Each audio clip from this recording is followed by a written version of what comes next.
Hello, Ryan here, aka Mac, and welcome. So that age-old Star Citizen question finally got answered. Nope, it's not the Carrack one, nor is it the Banu Merchant one. It is the when are we getting ship purchasing in the persistent universe question.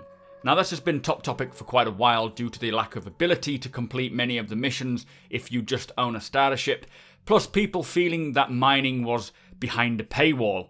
Well, a little while ago, Chris Roberts on our TV was asked when will we see this in-game, and his response was 3.3 is when they're aiming to get it in, but there's no guarantees. Even more recently than that, we did read on the monthly report that they have completed a new shop archetype, which is the ship rental store.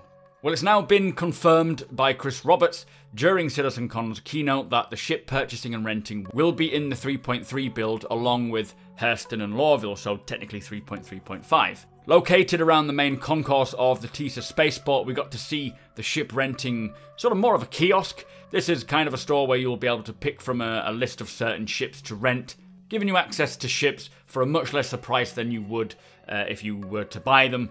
Very handy if you just want to join your friends on a mining expedition or maybe run some cargo but you don't own a cargo hauler. Now for buying, New Deal is the name of the shop, a very impressive large showroom style store. You can see all the ships inside. This New Deal, should I say, had a choice of an Aurora LX, a Mustang Alpha, an M50, an 85X, Prospector, Constellation Phoenix, and a Hammerhead. This may not be the release options, that was just what they showed off. But outside you can see the new Mustang, Phoenix, and Hammerhead. No single store will hold all the ships.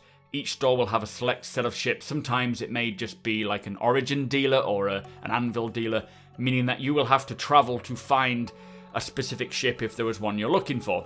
I expect most of you noticed the price of the Hammerhead. It was 21,429,600 Alpha United Earth credits.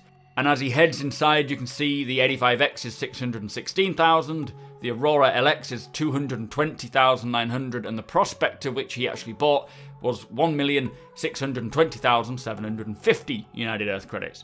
Now we will discuss prices in a second, but this ship purchasing renting is big news. Having the ability to do this in the PU for 3.3.5, so before the end of the year, it's very exciting news.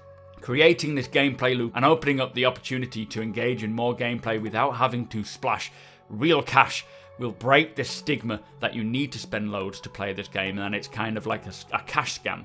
Excellent news. Now in terms of in-game pricing, do remember that this is just a first pass on pricing. They are still working on the economy, and there is a full dynamic matrix in terms of how much materials and manufacturing each ship will require.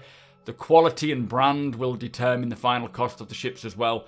It is the same system they use for every single item in the verse. So do take the prices of everything and the current mission earning values as well with a pinch of salt.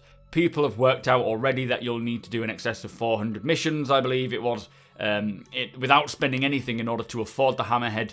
Don't get worked up on it. The fact that they are going to this depth means that we will eventually have a very robust economy, which will feel right when complete, and everything will be balanced accordingly. A couple of things to note though. I personally think ship prices should be relatively high to create that decent amount of grind. So when you can and finally afford to buy a new ship, it feels like you're buying a new car in real life. It'll be very rewarding for you. Also remember that the Hammerhead is a multi-crew ship, so a single player should not really be ever likely to afford such a big ship. The cost is supposed to be shared between orgs, crew members, friends, and so forth. But finally, patch wipes, I feel, need to be reduced. I know Chris Roberts has mentioned this, and I'm still got to fully go through the road to release information we heard. In terms of what he's doing, I didn't actually catch it all. But I feel 3.3.5 is probably the best time to extend the wiping period, or at least offer the option to opt in or opt out for the wipe. That way you don't spend 3 months grinding away, finally affording the ship of your dreams, and then it getting wiped and having to start all from the beginning again. Do let me know your thoughts on that, guys. Also, let me know how you feel about this. I, for one, am very excited to see this in. It gives us something to grind for.